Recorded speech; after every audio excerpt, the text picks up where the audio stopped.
کل گزشتہ حضور علیہ الصلوۃ والسلام کی ذات اور آپ سے نسبت رکھنے کی جو وجوہات بیان کی گئی، ان میں ایک وجہ یہ بھی بیان کی گئی کہ اللہ کے رسول صلی اللہ تعالیٰ علیہ وسلم مرکز ہے۔ کیا ہے؟ مرکز ہے۔ جیسے مرکز سے دوری تباہی لاتی ہے، اسی طرح مرکز کو ہلکا لینا، مرکز کو نظر انداز کرنا، یہ بھی تباہی و بربادی کا پیش خیمہ ہے۔ خارجی اور رافضی یہ دو فرقے گمراہ ہوئے، کیوں؟ اس لیے کہ یہ حضور کی مرکزیت سے انکار کیا۔ کیسے؟ خارجی لوگوں نے حضور علیہ الصلوۃ والسلام کے صحابہ پر اعتراض کیا، اہل بیت پر اعتراض کیا، اہل بیت پر خارجی لوگوں نے اعتراض کیا، حضرت علی رضی اللہ تعالیٰ عنہ اور دیگر صحابہ اکرام کی شان میں گستاخی کی اور کہا کہ ایمان سے باہر ہے، معاذ۔ اور رافضی انہوں نے صحابہ کی شان میں گستاخی کی، اور جن لوگوں نے بھی حضور کی مرکزیت کا انکار کیا وہ گمراہ ہوئے۔ جیسے کچھ لوگوں نے کہا کہ قرآن تو سمجھنا ہے لیکن قرآن بغیر حدیث کے سمجھیں گے، ہمیں حدیث کی ضرورت نہیں، جیسے کہ اہل قرآن۔ یہ لوگ بھٹک گئے۔ کیوں بھٹکے؟ اس لیے کہ انہوں نے قرآن کو بغیر رسول کی تشریح کے، بغیر رسول کی رہنمائی کے سمجھنے کی کوشش کی، اور ان کا کوئی بھی مسئلہ چاہے ابتداء والا ہو یا انتہا والا ہو، ہر چیز میں وہ بھٹکے ہوئے ہیں۔ کیوں؟ کیونکہ حدیث کے بغیر قرآن کو سمجھا ہی نہیں جا سکتا۔ حدیث کے بغیر قرآن کو، حدیث کے بغیر کوئی شخص ایک رکعت نماز نہیں پڑھ سکتا۔ کتنی رکعت؟ 4 رکعت، 2 رکعت تو دور کی بات ہے، ایک رکعت نماز حدیث کے بغیر۔ قرآن میں اقیموا الصلاۃ آیا ہے، وارکعوا مع الراکعین آیا ہے، لیکن وہ رکوع کرنے کی کیفیت کیا ہے، نماز قائم کرنے کا طریقہ کیا ہے، یہ کس میں ہے تفصیل سے؟ احادیث سے۔ تو جو لوگ حدیث کو چھوڑ کر کے قرآن کی باتیں کرتے ہیں، وہ گمراہی کے جنگل میں بھٹک گئے۔ جیسے ایک شخص سر سید بن گیا، وہ بھی کیا ہے، حدیث کو چھوڑ کر کے، حضور کی تشریحات کو چھوڑ کر کے اپنے ذہن سے قرآن سمجھنے کی بات کیا، تو کہیں جنت کا انکار کیا، کہیں فرشتوں کا انکار کیا، کہیں معجزات کا انکار کیا۔ تو قرآن کو سمجھنا ہے، یہ ہر جماعت کا دعویٰ ہے۔ کتنی اچھی بات ہے قرآن کو سمجھنا ہے، کون انکار کرے گا؟ ہر کوئی چاہتا ہے قرآن کو سمجھا جائے، لیکن قرآن کو سمجھنے کے لیے کیا قاعدہ قانون ہے کہ ہر کوئی شخص اپنے ذہن سے، اپنی عقل سے قرآن سمجھ سکتا ہے؟ نہیں، وہ حضور کی تشریح کے بغیر، حضور کی تفاسیر کے بغیر، یعنی احادیث کریمہ کے بغیر قرآن کو سمجھنا یہ ممکن نہیں ہے۔ اور اللہ نے حضور پاک صلی اللہ تعالیٰ علیہ وسلم کے شان میں فرمایا، ہم نے تو قرآن تو اتارا ہے، وَأَنزَلْنَا إِلَيْكَ الذِّكْرَ، ہم نے آپ کی طرف ذکر اتارا ہے، کس لیے؟ لِتُبَيِّنَ لِلنَّاسِ، تاکہ آپ لوگوں کو واضح کر کے قرآن کی تشریح فرمائیں۔ لِتُبَيِّنَ لِلنَّاسِ، حضور کا کام قرآن صرف دینا نہیں بلکہ قرآن کی تشریح کرنا، یہ حضور کا کام۔ مَا نُزِّلَ إِلَيْهِمْ، جو لوگوں کے لیے اتارا گیا ہے لوگوں کے لیے، لیکن لوگ اس قابل نہیں ہے کہ ڈائریکٹ قرآن سمجھ سکیں، تو محبوب آپ کا یہ فریضہ ہے، آپ کی ذمہ داری ہے کہ آپ ان کو قرآن کی تشریح کر کے سنائیں، سمجھائیں، یہی وجہ ہے کہ صحابہ کبھی بھی قرآن کو جہاں پر عقل سے باتیں سمجھی جا سکتی ہے وہاں پر صحابہ عقل سے سمجھنے کی کوشش نہیں کرتے بلکہ حضور سے پوچھا کرتے. جیسے کہ کئی ایسی وعید ہے، کئی ایسے وعدے ہیں، یہ کام کرنے پر یہ نیکی ہے. آدمی زندگی بھر بھی محنت کرے تو وہ کام میں اور وہ نیکی میں تعلق نہیں بتا سکتا اتنی نیکیاں کیوں مل رہی ہے اس کام پر. یہ صرف اور صرف حضور کے بتانے ہی پر ہے. حضور کے بتائے بغیر کوئی شخص اپنی عقل سے زندگی بھر بھی محنت کر لے یہ کام کی یہ نیکی ہے وہ نہیں پتہ کر سکتا، اور یہ بھی پتہ نہیں کر سکتا کہ کس کام سے اللہ راضی ہوتا ہے، کس کام سے ناراض ہوتا ہے. یہ راضی ہونا اللہ کا اور ناراض ہونا یہ بھی کس نے بتایا؟ تو حضور کی ذات کیا ہے؟ مرکزیت رکھتی ہے. مرکز سے جو ہٹ جائے گا، جیسے سر سید نے اپنے ذہن سے، اپنی عقل سے، اپنی فکر سے قرآن کو سمجھنے کی کوشش کی تو کیا ہوا؟ وہ گمراہ ہی نہیں بلکہ بدترین قسم کا گمراہ کافر ہوا. جی، اس نے جنت تک کا انکار کر دیا، فرشتوں کا انکار، معجزات کا انکار کیا. اور پرویز یہ اہل قرآن فرقے کا بانی، یہ بھی جو ہے جو اپنے آپ کو کہتا تھا کہ ہم اہل قرآن ہیں، ہم کو حدیث کی ضرورت نہیں ہے، وہ بھی بھٹک گیا. اور اسی طرح مرزا غلام احمد قادیانی یہ بھی بھٹک گیا. تو جو لوگ حدیث کے بغیر قرآن کو سمجھنے کی بات کریں گے وہ ہر زمانے میں بھٹک ہی جائیں گے. بغیر حدیث کے قرآن کو نہ سمجھا جا سکتا ہے، بلکہ قرآن کو ثابت بھی کرنا ہے تو حدیث کی ضرورت پڑے گی. بغیر حدیث کے قرآن کا ایک سورہ کیا ایک آیت ثابت نہیں ہو سکتی. اس کے بغیر، حدیث کے بغیر قرآن کی ایک آیت بھی ثابت نہیں ہو سکتی. اب قاعدہ نمبر 3 بیان کر رہے ہیں. آج ہم جس دور میں ہیں یہ دور دو طرح کے فتنے اس دور میں عروج میں آ گئے ہیں اور آگے اور ان کے فتنے بڑھنے والے ہیں. ایک تو ختم نبوت کے منکرین کا فتنہ. کس کا فتنہ؟ ختم نبوت کے منکرین کا فتنہ، حضور کو آخری نبی نہیں ماننے والوں کا فتنہ. ان کا فتنہ آگے اور بڑھے گا. اور دوسرا فتنہ صحابہ اکرام کی شان میں تبرہ کرنے والے، گستاخی کرنے والوں کا فتنہ. آج ہمارے ملک ہندوستان میں آپ دیکھ رہے ہوں گے جگہ جگہ پر کچھ ایسے جاہل لوگ جمع ہو گئے ہیں جنہوں نے نہ کہیں قرآن پڑھا، نہ حدیثیں پڑھی، نہ دین کی تعلیم حاصل کی، اور وہ لوگ باتیں کر رہے بڑی بڑی، ہم علی کے چاہنے والے ہیں، ہم مولائی ہیں، ہم فلاں ہیں، ہم یہ ہیں تو وہ ہیں. حضرت علی رضی اللہ تعالیٰ عنہ کا چاہنے والا جاہل رہے، باب العلم جن کو کہا گیا ہے، یہ بات جو جن کو علم کا دروازہ کہا گیا ہے ان کا چاہنے والا جاہل رہے، یہ تو بالکل سمجھ سے باہر بات ہے.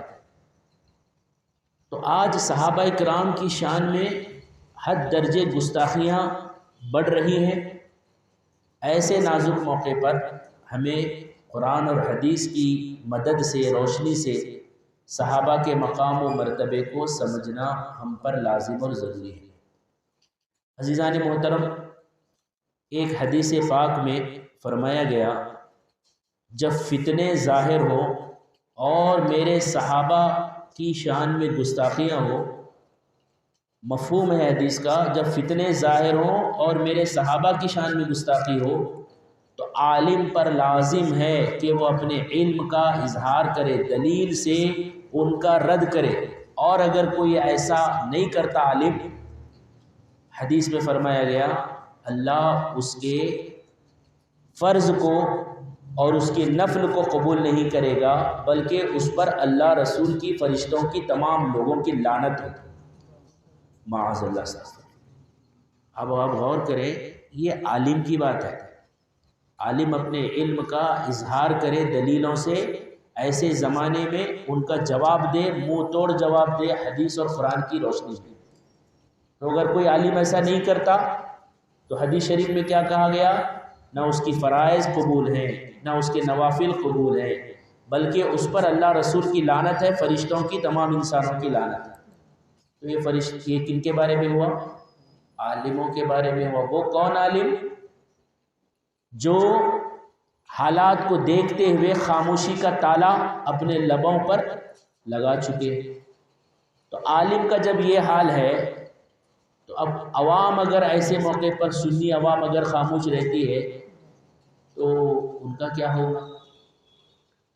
بھائی جب اس وعید میں عالم شامل ہیں تو عوام کا بھی تو کچھ ذمہ داری ہوگی نا. عوام بھی تو کچھ کرے. عوام اگر کچھ نہیں کر رہی ہے تو کم سے کم عالموں کی بارگاہ میں حاضر بھی نہیں ہو رہے کہ آپ بتائیے مسئلہ، آپ ہم کو سکھائیے، سمجھائیے، قرآن حدیث میں کیا ہے بتائیے.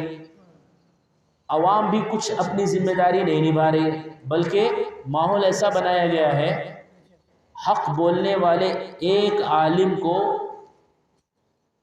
1500 مسجد والے، 1500 مساجد جس شہر میں ہیں، حق بولنے والے عالم کو ایک مسجد میں جگہ نہیں ملتی. تو یہ کس کی ذمہ داریاں ہیں؟ عوام کی بھی تو کچھ ذمہ داریاں ہیں. اگر عوام جو ہے اپنی طاقت اور اپنی جو ہے قوت استعمال نہیں کرتے تو قیامت میں وہ بھی پوچھے جائیں گے. جب علماء پر لعنتیں ہوں گی، ایسے عالموں پر جو حق بیان نہیں کرتے، تو حق نہیں سننے والی عوام پر بھی تو ہوگا نا کچھ نہ کچھ. عالموں کا اتنا بڑا درجہ ہے تو ان پر جب لعنت ہے تو عوام پر بھی تو کچھ نہ کچھ ہوگا. تو ہمیں اپنے آپ کو دیکھنا ہے ہم کہاں ہیں. عزیزان محترم، صحابہ اکرام کا مقام و مرتبہ یہ گاڈ گفٹ ہے، اللہ تعالیٰ کی طرف سے ہے. اللہ جسے چاہے عزت دے، جسے چاہے مقام و مرتبے سے نوازے. اس کو کوئی پوچھنے والا ہے؟ جی، اللہ تعالیٰ نے صحابہ کا درجہ اتنا بلند فرمایا، اتنا بلند فرمایا کہ صحابی جو ہوتے ہیں ادنا سے ادنا صحابی، جبکہ کوئی صحابی ادنا نہیں، ادنا درجے کا بھی صحابی جو ہوتا ہے، جبکہ ادنا کوئی صحابی ہے ہی نہیں، وہ بھی ان کا مقام و مرتبہ یہ ہے. ہزاروں غوث، ہزاروں خواجہ غریب نواز، ہزاروں کروڑوں بندہ نواز بھی ادنا سے صحابی کے درجے کو نہیں پہنچ سکتے.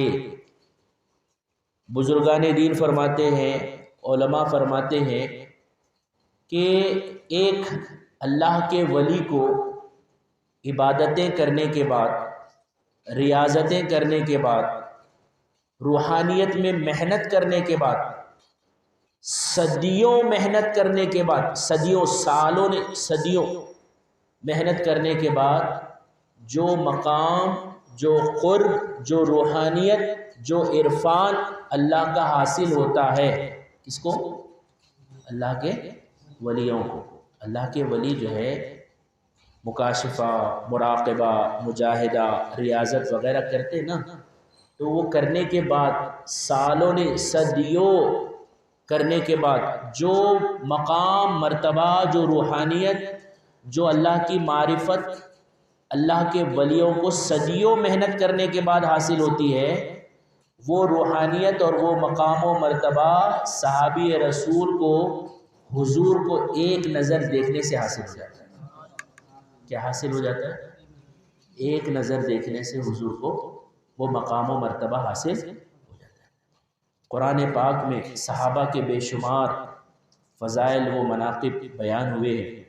کہیں پر صحابہ کو رضی اللہ عنہم ورضوا عنہ کہا گیا، کہیں وعد اللہ الحسنہ کہا گیا، کلا وعد اللہ الحسنہ کہا گیا. تمام صحابہ سے اللہ نے جنت کا وعدہ فرمایا. ایک مقام پر اللہ تعالیٰ نے فرمایا وَأَلْزَمَهُمْ كَلِمَةَ التَّقْوَىٰ، اللہ نے صحابہ اکرام کے لیے پرہیزگاری کا کلمہ لازم قرار دیا. کیا قرار دیا؟ اللہ کسی چیز کو لازم کر دے، وہ چیز چھوٹ سکتی ہے، ہٹ سکتی ہے، ہل سکتی ہے، تقوی اور پرہیزگاری کا کلمہ اللہ تعالیٰ نے صحابہ کے لیے لازم کر دیا، اور آگے فرماتا وَكَانُوا أَحَقَّ بِهَا وَأَهْلَهَا، اور یہ صحابہ اس کے حقدار بھی تھے اور اس کے اہل بھی تھے۔ سبحان اللہ، کیا تھے؟ حقدار بھی تھے اور اہل، سب سے زیادہ حقدار، خالی حقدار نہیں، سب سے زیادہ حقدار بھی تھے اور اہل بھی تھے۔ عزیزان محترم، ہم اور آپ دیکھتے ہیں دنیا میں کوئی اچھا کام کرتا ہے تو لوگ تعریف کرتے ہیں، ارے ماشاء اللہ آپ تو یہ بڑا کام کرے، یہ کرے، ارے صاحب میں کہاں، میں تو اس کا اہل نہیں تھا، بس یہ اللہ کا کرم ہے، اللہ نے عطا کر دیا، یہ بولتے ہیں۔ ہاں ہاں میں محنت کرا اس وجہ سے ایسا آگے بڑھا، یہ بولتے ہیں۔ کیا بولتے ہیں؟ یہ اللہ کا کرم ہے بھائی، اللہ تعالیٰ نوازا، اللہ کی فضل و کرم سے یہ کام ہو گیا جی۔ یہ نہیں کہتے ہاں میں حقدار تھا، میں اہل تھا، اس وجہ سے اللہ تعالیٰ مجھے نوازا، یہ نہیں بولتے جی۔ آپ غور کریں، دنیا میں کوئی بھی اپنے آپ کو کسی بہتر بڑے کام کا حقدار نہیں بولتا، اہل نہیں بولتا، ہاں اہل ہے، لیکن اللہ صحابہ اکرام کے لیے کہہ رہا ہے کہ یہ تقوی اور پرہیزگاری کے اہل ہیں۔ کیا ہیں؟ اہل ہیں، یعنی یہ اس کی صلاحیت رکھتے ہیں، یہ اس کے مقام و مرتبے کے لائق ہیں۔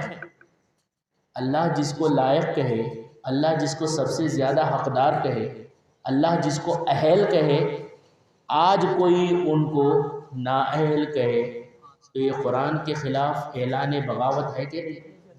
بولیے۔ اصل میں آج کا ایک دور ایسا دور ہے، جہالت کا بول بالا ہے، جاہل لوگ اتنا پکار رہے، اتنا پکار رہے ہیں جی، جن کو قرآن دیکھ کر کے پڑھنا نہیں آتا، آج وہ مسند رشد و ہدایت پر بیٹھ کر کے واعظ و نصیحت کر رہا ہے۔ ایسوں کے لیے ایک بڑے شاعر نے کہا تھا، وراثت میں ملی ہے انہیں مسند رشد و ہدایت، کس میں ملی ہے؟ وراثت میں ملی ہے انہیں مسند رشد و ہدایت، زاغوں کے تصرف میں عقابوں کا نشیمن ہے۔ کس کے تصرف میں؟ زاغوں کے تصرف میں عقابوں کا نشیمن ہے۔ زاغ کہتے ہیں کوے کو، کووں کے اختیار میں عقاب جو بہت بڑا شاندار شہباز پرندہ ہے، چیل سے بھی زیادہ گھاتک اور خطرناک ہوتا ہے، عقاب کہتے ہیں اس کو۔ کیا کہتے ہیں؟ وہ عقاب کا گھر، اس کا جو نشیمن تھا کوے کے قبضے میں آ گیا ہے۔ کس کے قبضے میں؟ کووں کے قبضے میں آ گیا۔ تو کوے کیا سمجھ رہے ہیں؟ ہم بھی عقاب ہے سمجھ رہے ہیں، حالانکہ کوا الگ ہے، عقاب۔ تو آج کوئی دین کی بات کر رہا ہے تو سب سے پہلے اس کو اس سے یہ پوچھنا چاہیے آپ نے دین کہاں سے سیکھا؟ کس سے سیکھا؟ کہاں سے سیکھے؟ آپ جو دین کی بات کر رہے ہیں، کتنے عالموں کی صحبت میں بیٹھے، کتنوں کے پاس زان و ادب طے کرے، کتنا زمانہ دین کو حاصل کرنے میں لگائے، لیکن بس جبہ قبا چیخنا چلانا آ گیا جی، چند تقریر کی کتابیں رٹ لیے، ہاں جملہ بازی آ گئی، اور جو ہے ہنسی مذاق یہ وہ کر کے جو ہے مقرر بن جاتے ہیں، اور ہماری قوم ان کے پیچھے بھاگ رہی ہے۔ یہ ہے بہت بڑی وجہ ہماری قوم کی، یعنی ہماری قوم کے جو افراد گمراہی کی طرف آگے بڑھ رہے ہیں، اس کی بڑی وجہ یہ ہے جاہل خطبہ۔ کس کا؟ جاہل خطیبوں کا، جنہوں نے خود دین نہیں سیکھا وہ کیا سکھائیں گے؟ جو خود نہیں جانتے صحابہ کا مقام وہ کیا بتائیں گے؟ صحابہ کا مقام اگر دیکھنا ہے تو قرآن پڑھنا پڑے گا، صحابہ کا مقام سمجھنا ہے تو حدیث پڑھنا پڑے گا۔ اب سنیے صحابہ اکرام کا مقام کیا ہے، ان کی شان کیا ہے۔ ان کی شان کا اقرار ضروری ہے۔ کیا ہے؟ ان کی شان کا اقرار کرنا مسلمان کے لیے ضروری ہے، اور ایک بھی صحابی کی گستاخی اور توہین کرنا اپنے ایمان کو خیرآباد کر دینا ہے، رخصت کر دینا ہے۔ اب جب صحابہ وہ مقام و مرتبے والے ہیں، یہ آج جو ہم تک جو دین پہنچا ہے نا، یہ دین بارش کے قطروں کے ساتھ آسمان سے نہیں گرا ہے، بلکہ یہ دین صحابہ اکرام نے صبح و شام اپنا سب کچھ قربان کر کے حضور سے دین سیکھا ہے۔ جب دین نازل ہو رہا تھا، قرآن نازل ہو رہا تھا، حدیث نازل ہو رہی تھی، اس وقت پوری ایمانداری کے ساتھ حدیث و قرآن کی تعلیمات کو اپنے سینوں میں بسانے والے کون ہیں؟ بولو یار۔ آج کسی اللہ کے ولی کی شان میں گستاخی ہوتی ہے تو سجادگان سے لے کر ان کے مریدین معتقدین سے لے کے سب حرکت میں آ جاتے ہیں، ارے ہمارے حضرت کی شان میں، ہمارے بزرگ کی شان میں گستاخی ہوئی۔ جب سب بزرگوں کے بزرگ ہیں صحابہ، ان کی شانوں میں گستاخی ہو رہی ہے تو آج لوگوں کے منہ میں دہی جمع ہوا ہے۔ یہ ہرگز یہ دینداری نہیں ہے، بلکہ اپنی آخرت کو تباہ کرنا ہے۔ جیسا کہ میں نے ایک حدیث آپ کے سامنے شروعات میں سنائی، جب صحابہ کی شانوں میں گستاخی ہو اور عالم اپنے علم کو ظاہر نہ کرے تو اس پر اللہ رسول کی بولیے لعنت ہوتی ہے۔ اور صحابہ کرام وہ پہلی کلاس ہے، پہلی جماعت ہے جنہوں نے حضور سے دین سیکھا۔ اب انہوں نے بیان کیا آگے، کنہوں نے بیان کیا؟ صحابہ۔ تو صحابہ کا بیان، صحابہ کا قول، صحابہ کی باتیں حجت اور دلیل اور سند ہوگی کیا نہیں ہوگی؟ بولیے۔ کیونکہ ہم نے تو حضور کو نہیں دیکھا، نہ قرآن اترتے دیکھا ہم نے، نہ حدیث بیان کرتے ہوئے حضور کو دیکھا۔ دیکھنے والے کون؟ صحابہ۔ صحابہ اکرام کی باتیں، ان کی کہی ہوئی حدیثیں، اس کو شریعت میں آثار کہا جاتا ہے۔ کیا کہا جاتا ہے؟ آثار صحابہ۔ آثار صحابہ دلیل ہیں، حجت ہیں، ایک سند ہے دین میں۔ کیا ہے؟ سند ہے۔ ان کی باتوں کو آپ سائڈ کر کے آپ دین پر عمل نہیں کر سکتے۔ صحابہ اکرام رضوان اللہ تعالی علیہ مجمعین وہ ہستیاں ہیں۔ صحابہ مطلب پورے A to Z صحابہ۔ دنیا میں ہر انسان میں کیٹیگریز ہوتی ہے، اچھا انسان، برا انسان، اچھے عالم، برے عالم۔ بات سمجھ میں آ رہی جی؟ اچھے پیر، برے پیر۔ لیکن صحابہ میں کیٹیگریز نہیں ہے، اچھے صحابہ، برے صحابہ، معاذ اللہ۔ بولیے، جو صحابی ہے وہ سب اچھے ہی اچھے ہیں۔ کوئی صحابی کے بارے میں آپ نہیں کہہ سکتے ان کے اندر یہ کمزوری تھی۔ یہ قرآن کی آیت میں نے آپ کے سامنے پڑھ کے سنائی، وہ حقدار تھے کلمہ تقوی کے، سب سے زیادہ حقدار تھے۔ تو لہٰذا بعض صحابہ اچھے تھے، بعض صحابہ معاذ اللہ سیاسی تھے، بعض صحابہ سازشی تھے، معاذ اللہ۔ بولیے، صحابہ اکرام رضوان اللہ علیہ مجمعین وہ ہستیاں ہیں جنہوں نے نبی اکرم صلی اللہ علیہ وسلم کی زیارت کی اور ان کی صحبت سے مشرف ہوئے۔ میں نے یہ بھی کہا کہ صحابی ایک لمحہ کے لیے بھی اگر حضور کی صحبت میں بیٹھے تو وہ صحابی ہو گئے۔ جی، یہاں آج کل جیسے خانقاہوں میں ہوتا ہے، ہاں کسی کو نوازنا ہے تو اچھا خاصا وقت دینا پڑتا، تب جا کر کے وہ کچھ قابل بنتا ہے پیر بھائیوں میں۔ جی، بات سمجھ میں آ رہی؟ یہ بزرگان دین کی خانقاہوں کا طریقہ ہے، لیکن حضور کی بارگاہ میں وہاں پر ضروری نہیں ہے کہ 10 سال رہے، 2 سال رہے، 4 سال رہے تب جا کے وہ مقام و مرتبہ ملے گا۔ وہاں لمحے بھر میں صحابیت سے مشرف ہو جاتا ہے۔ بات سمجھ میں آ رہی؟ لوگ جو ہے اولیاء اللہ پر حضور کی ذات کو قیاس کرتے ہیں۔ اولیاء اللہ پر قیاس کر، حضور کو قیاس اولیاء اللہ پر کر سکتے ہیں؟ بولیے، اولیاء اللہ کی شان الگ ہے، حضور کا مقام و مرتبہ الگ ہے۔ وحی قرآن، قرآن کی وحی کے براہ راست گواہ کون ہیں؟ صحابہ۔ ہدایت کے ستارے کون ہیں؟ اگر ان کا واسطہ درمیان سے نکال دیا جائے تو محبوب اکرم صلی اللہ علیہ وسلم سے پوری امت کا رابطہ کیا ہو جائے گا؟ کٹ ہو جائے گا۔ صحابہ اکرام کی شان میں قرآن شریف کی بے شمار آیتیں وارد ہیں، بہت زیادہ احادیث موجود ہیں، اور جو صحابہ کے دشمن ہیں رافضی شیعہ، ان کی کتابوں میں بھی صحابہ اکرام کے قصیدے موجود ہیں، ہے نا؟ جس کو اللہ رکھے اس کو کون چکھے۔ حالانکہ روافض صحابہ کے دشمن ہیں، لیکن مجبور ہیں وہ بھی کہ صحابہ، اب بھائی صحابہ اکرام کا ذکر نہیں کریں گے تو پہلا سوال یہ ہوگا آپ کو حدیث کہاں سے ملی؟ آپ کو حدیثیں کہاں سے ملی؟ بولیے، صحابہ سے۔ تو صحابہ کا ذکر کرنا مجبوری ہے۔ تو رافضی شیعہ دشمنی کے باوجود بھی صحابہ اکرام کی شان میں بیان کرتے ہیں۔ عقل بھی یہی کہتی ہے کہ سب سے عظیم پیغمبر کو اپنے شاگردوں اور صحابہ کے معاملے میں ناکام نہ کہا جائے۔ کیا مطلب؟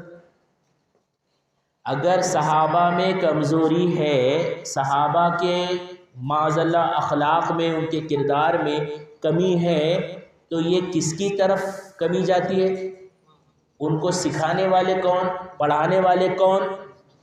حضور اکرم صلی اللہ تعالیٰ علیہ وسلم۔ بات سمجھ میں آ رہی؟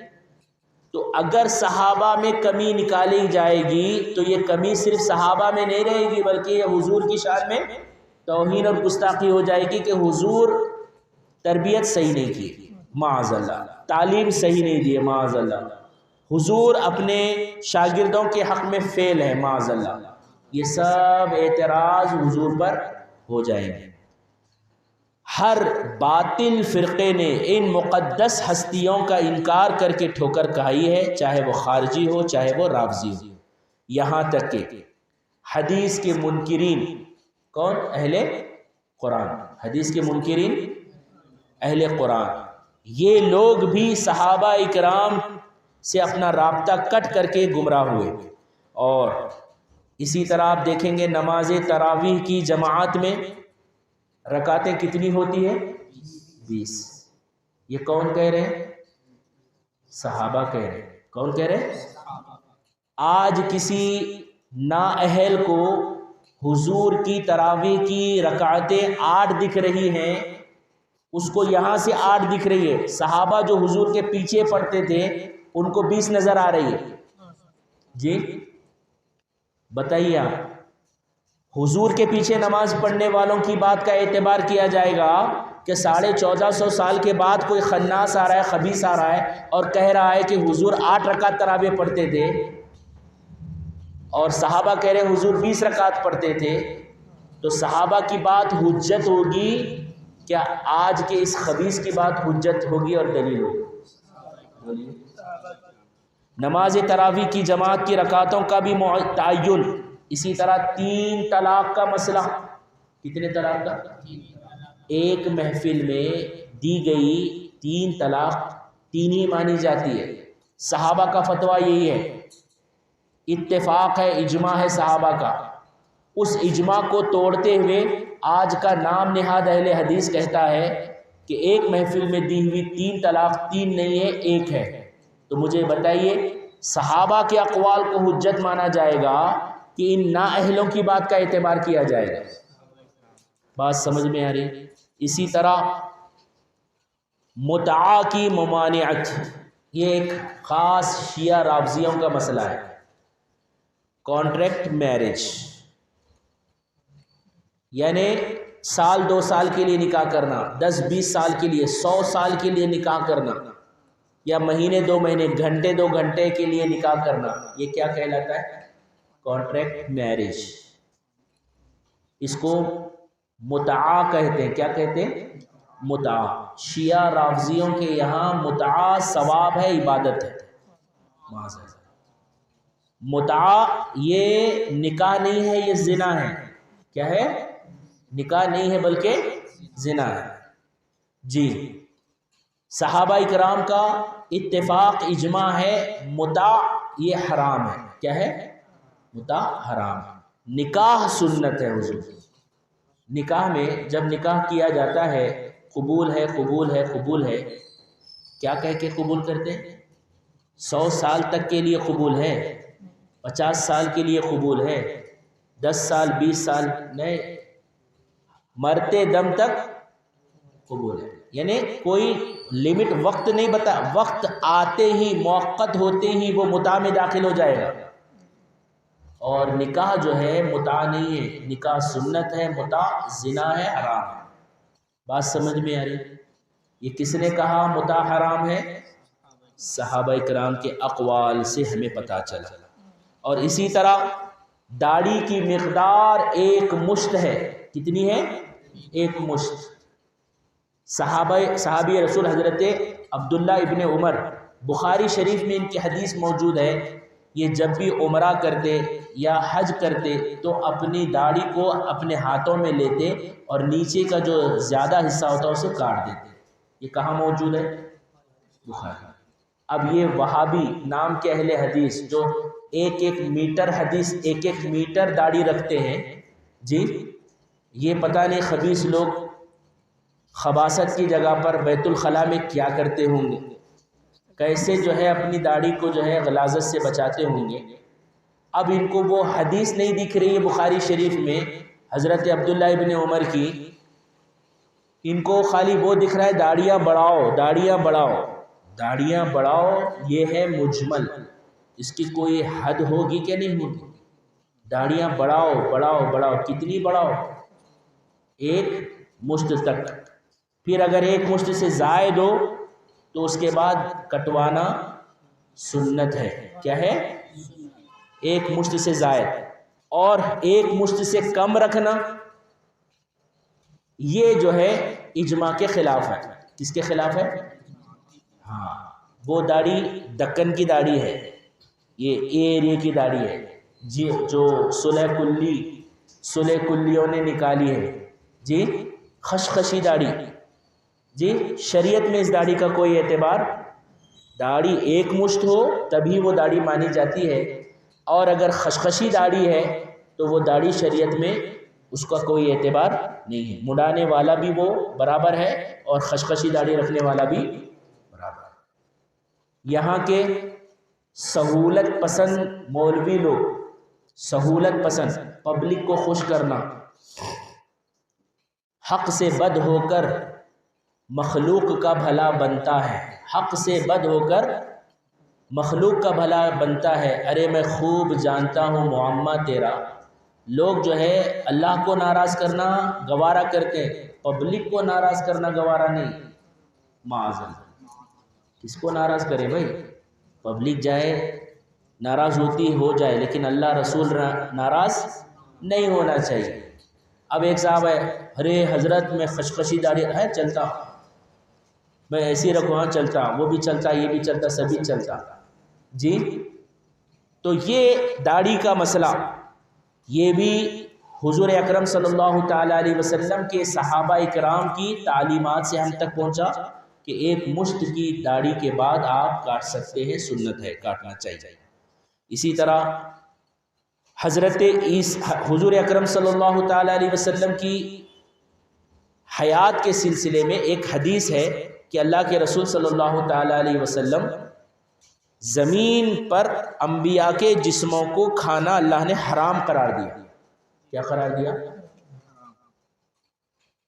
ان اللہ تعالی حرم علی الارض ان تأکل اجساد الانبیاء فنبی اللہ حی، یہ حدیث پاک ہے۔ اب جو حضور کی حیات کے منکر ہیں فنبی اللہ حی کو کہتے ہیں، یہ صحابی کی بات ہے، ہم اس کو نہیں مانتے، صحابی کی بات نہیں مانتے۔ جی پہلی بات تو یہ صحابی کی بات ہے، اسی میں اختلاف ہے، حضور کی بات ہے یہ بھی دلیلوں سے ثابت ہے، چلو لاسٹ مان کے چلے صحابی کی بات ہے، تو کیا صحابی کی بات معتبر نہیں ہے؟ صحابی کی بات معتبر نہیں ہے تو دین ہم تک پہنچا کن کے ذریعے سے؟ جی کس سے پہنچا ہے؟ صحابہ سے۔ تو اسی طرح حضرت عیسیٰ علیہ السلام آج بھی زندہ ہیں، یہ بھی احادیث میں ہے، اور اس کو بیان کرنے والے بھی کون؟ صحابہ ہیں۔ سبحان اللہ۔